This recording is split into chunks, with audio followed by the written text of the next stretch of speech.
এটা প্রশ্ন। অনেকেই বলে যে হুজুর রমজান মাসে তো শয়তানে বাধা রয়েছে, তাহলে এখন মানুষ খারাপ কাজ করছে কেন, এগুলো করে কেন? তো এই প্রশ্নের একটা ছোট্ট উদাহরণ দিলে বক্তব্য বুঝতে পারবেন। সেটি হলো আমরা যে ফ্যানটা চালাচ্ছি, কারেন্ট অফ হয়ে যাওয়ার পরপরই কি ফ্যান সাথে সাথেই বন্ধ হয় না আরো খানিকক্ষণ ঘোরে? আর খানিকক্ষণ ঘোরে। 11টা মাস ধরে শয়তানের প্ররোচনায় যে ফ্যান এতদিন ধরে ঘুরিয়েছে, তার চরিত্রটা কিন্তু ওই ক্লাসে চলে গেছে। এখন আল্লাহ রাব্বুল আলামিন রমজান মাসে রোজা রাখা, রমজানের এমনি করে যখন চাঁদ দেখা দিল, রমজান মাস আসলো, আল্লাহ রাব্বুল আলামিন সুইচ অফ করে দিলেন, তার মানে শয়তানের বেঁধে দিলেন।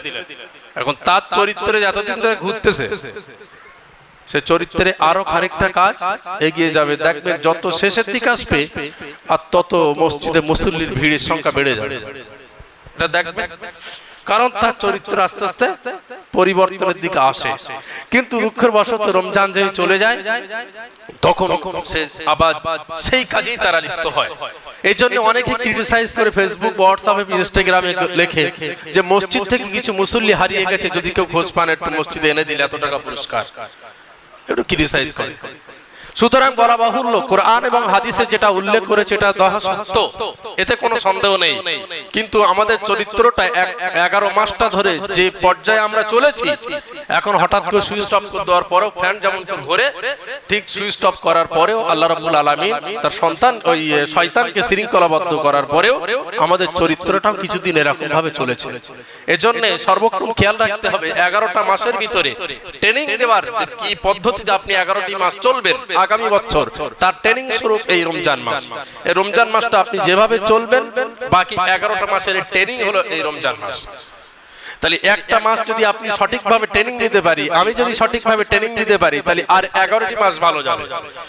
এবং সেই অনুপাতে চলার চেষ্টা করতে হবে। কিভাবে রমজানের আদব, রোজার আমি যখন রাখি তখন রোজার স্বাভাবিক একটা সংজ্ঞা হলো সবে সাদেকের পর থেকে, অর্থাৎ সেহরি খাওয়ার পর থেকে, সেহরি টাইম শেষ হওয়ার পর থেকে খানা পিনা পানাহার এবং স্ত্রী সঙ্গম করা থেকে বিরত থেকে তার শরিয়ত সম্মত কারণ বজায় রেখে চলে ইফতার করার আগ পর্যন্ত উপোস থাকার নাম হলো রোজা। এখন এর ভিতরে আমাদের ভিতরে বেশিরভাগ মানুষের আমরা দেখি যে তারা খায় না, না খেয়ে রোজা করে। ভাই, রোজা যেমন কিছু খাওয়া যাবে না এটা যেমন হারাম, ঠিক তদ্রূপ এই মুখ দিয়ে খারাপ কথা বলাটাও হারাম। এই মুখ দিয়ে যেমন খারাপ কথা বলাটা হারাম, যেমন খাওয়াটা রোজার মাসে দিনের বেলা খাওয়া হারাম, খারাপ কথা এই মুখ দিয়ে বলাটাও তেমন হারাম। ঠিক তদ্রূপ খারাপ জিনিস দেখাটাও আমাদের জন্য হারাম। ঠিক ঠিক তদ্রূপ রমজানের রোজায় থাকা অবস্থায় খারাপ জিনিস শ্রবণ করাটাও হারাম। এটা হলো একটা দৈহিক ইবাদত। ইবাদতের ভিতরে রমজানের রোজায় থেকেছি, সেহরি খেয়েছি, এরপরে ফজরের নামাজ পড়লাম না, জোহরের নামাজ পড়লাম না, আসরের নামাজ পড়লাম না, মাগরিবের সময় ভিড় করলাম, এতে রোজার আদব বজায় থাকবে না, রোজার হকিকত আদায় হবে না। কখনোর জন্য এই রোজার হকিকত আদায় হবে না। আপনি জমাতে না পড়তে পারেন, সেটা আপনার হয়তো কাজের ব্যস্ততার কারণে কিংবা আপনার দুর্বলতার কারণে হতে পারে, কিন্তু আপনার এগুলো আদায় করতে হবে। ফরজ তারবিয়াত এগুলো আদায় না করলে আপনার রোজার হকিকত আপনি পৌঁছতে পারবো না, আমিও পৌঁছতে পারবো না। সুতরাং একটা দিক। দ্বিতীয় দিক হলো, আমার মেয়ে আমার স্ত্রী রোজা, তারা স্বাবলম্বী সাবালিকা হয়ে গেছে, তাদের উপর রোজা ফরজ হয়েছে, নামাজ ফরজ হয়েছে, আমি তাদেরকে ছাড় দিয়ে রেখেছি না তাদের উপর তাগিদ করছি, এটা আমার দায়িত্ব। সুতরাং তাদেরকেও তাগিদ করা আমার একটা বিশাল একটা কর্তব্য হিসেবে আমার উপর বর্তিত হয়। তাদের খেয়াল খুশির মতো রাখা, তাদের দরকার করে প্রয়োজনীয় প্রণালী সবগুলো মিটিয়ে রাখা, এগুলো আমাদের জন্য একটা নৈতিক কর্তব্য। যারা গার্জিয়ান, এগুলো খেয়াল করা। এরপরে রমজান মাসের আপনি তাদেরকে ভরণ পোষণের দিক থেকে খরচ আদি আরো বৃদ্ধি করে দেওয়া। যেমন খাওয়া দাওয়া আমরা করি, তার চেয়ে আর বেশি বেশি করে খাওয়া দাওয়া খরচ, আনুষঙ্গিক পোশাক আদি সবগুলো বৃদ্ধি করে দেন। অন্যান্য দিনে খরচের হিসাব নেবে আল্লাহ রাব্বুল আলামিন, কিন্তু রমজান মাসে খরচের কোনো হিসাব হবে না। বলি সুবহানাল্লাহ। হিসাবটা কিরাম হবে? এই রকম হবে, মহান আল্লাহ তাবারক তাআলা পিয়ারা হাবিব সাল্লাল্লাহু আলাইহি সাল্লাম মাধ্যমে আমরা জেনেছি, রোজার মাসে যা খরচ হয় সংসার বাবদ সেগুলো তো হিসাব হবে না, বরং যা খরচ হয় সব আল্লাহ রাব্বুল আলামিন দানের খাতিরে লিখে দেবেন। জোরে বলি সুবহানাল্লাহ। এগুলো হলো রমজানের ফজিলত। এবার আসুন আমরা রমজানের আদব কিছুটা, অন্তত রোজার আদব আমরা জানলাম সারসংক্ষেপ অনুপাতে।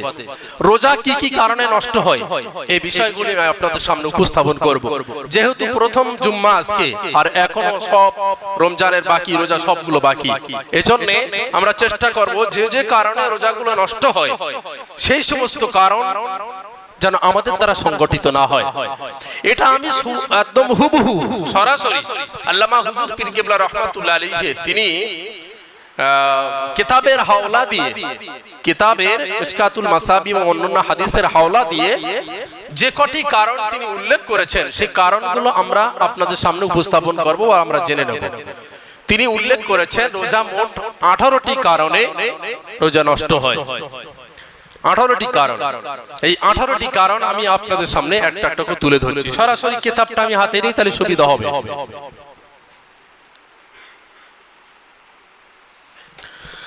আল্লামা হুজুর পীর কেবলা রহমাতুল্লাহ আলাইহি লিখিত কিতাব।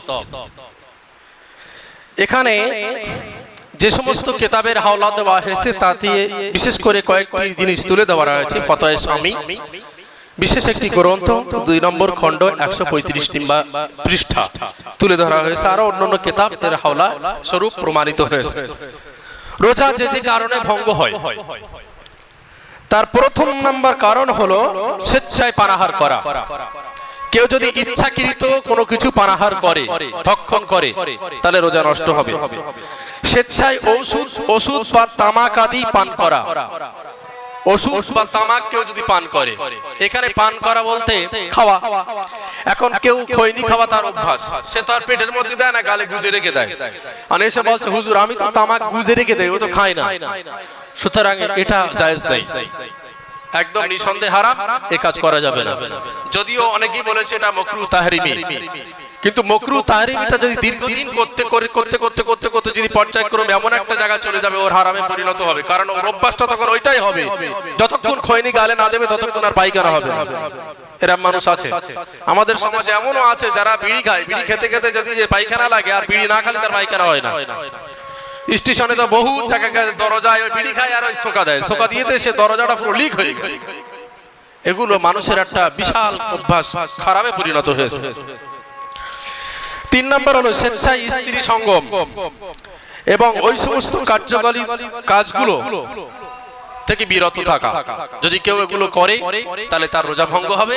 এবার রোজা ভঙ্গ হওয়ার জন্য তার 3টি কাফারা আছে, সেই 3টির ভিতরে যে কোনো একটি অপশন তার বেছে নিতে হবে।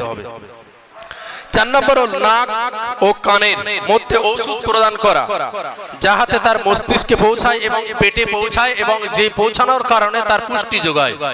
এই ধরনের ওষুধ নাক বা কান দিয়ে প্রবেশ করানো জায়েজ নেই, রোজা নষ্ট হবে।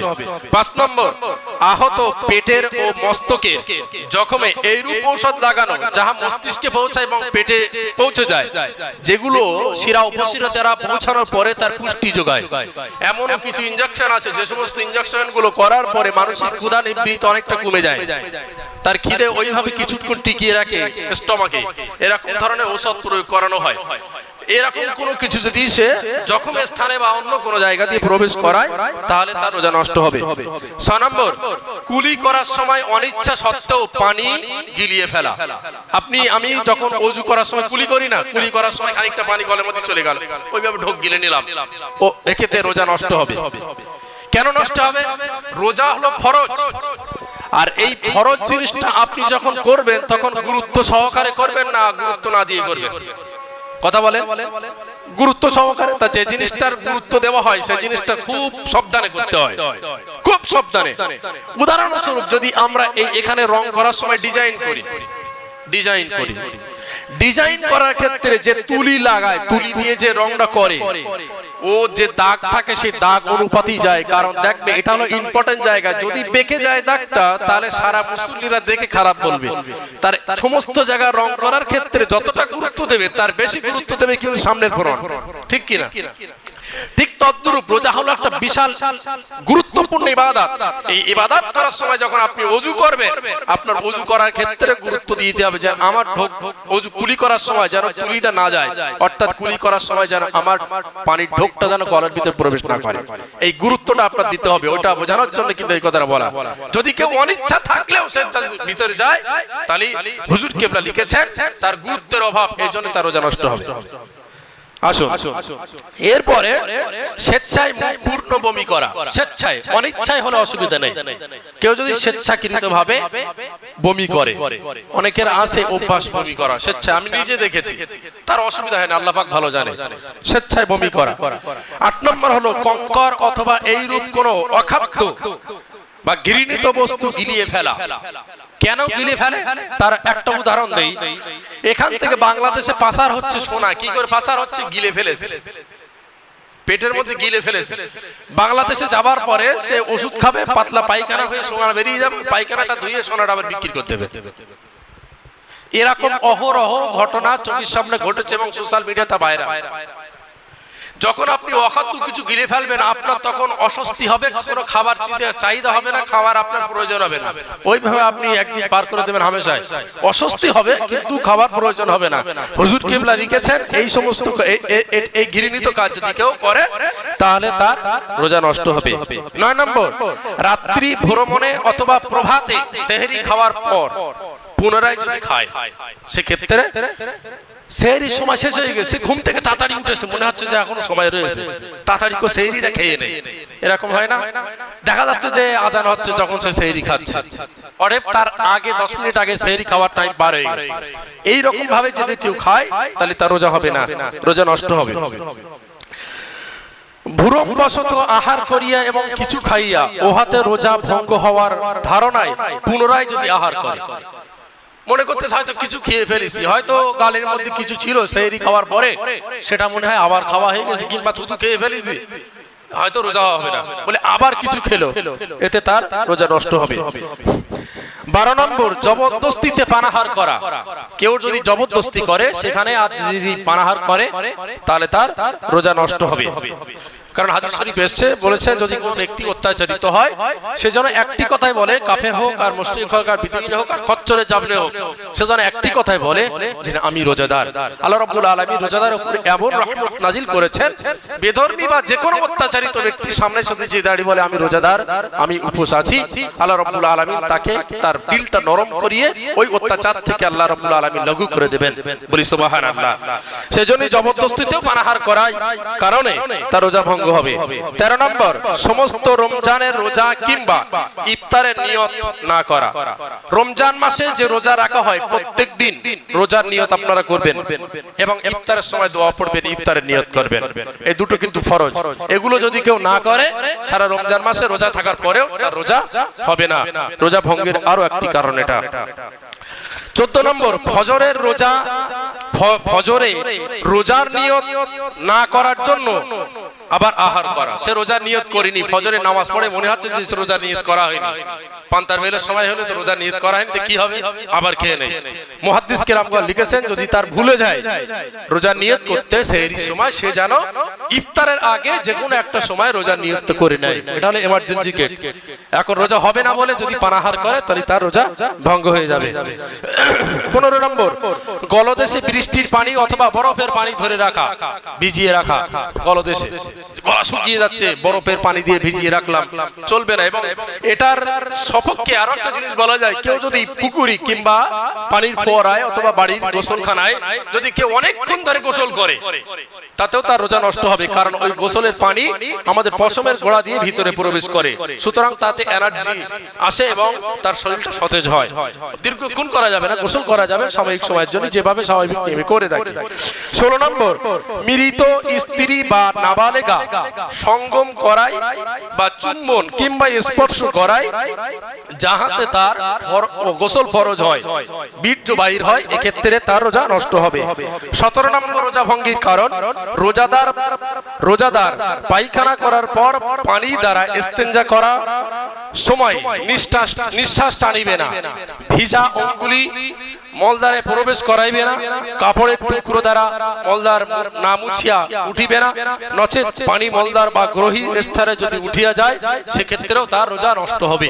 কতটা সতর্কতা মুসলিম লিখেছেন। 18 নম্বর, মলত্যাগের পর যাহাদের নারী আপনি পেট হইতে বার হয়ে যায়, এরকম অনেক রোগগ্রস্ত ব্যক্তি আছে, বার হয়ে যায়, পরে আবার সেটা ভিজা নাড়ি না মোছার কারণে আবার ওটা ভিতরে প্রবেশ করানো হয়, এক্ষেত্রেও রোজা নষ্ট হবে। স্বামী কিতাবের ভিতরে এই লাস্টে এই মশলাটা বলা হয়েছে। এই 18টি কারণে রোজা নষ্ট হয়। আল্লামা হুজুর পীর কেবলা রহমাতুল্লাহ আলাইহির একদম কিতাবে সরাসরি বর্ণিত আমি দিলাম। ইনশাআল্লাহ আমরা চেষ্টা করব যতটুকু বোঝার সক্ষমতা আমরা দিয়ে সেই অনুপাতে এতগুলো কারণ যেন আমাদের দ্বারা সংগঠিত না হয়, আমরা সকলেই বলি আল্লাহুম্মা আমিন। সর্বোপরি আগামী জুম্মায় এই রমজানের আরো একটি টপিক নিয়ে আলোচনা হবে।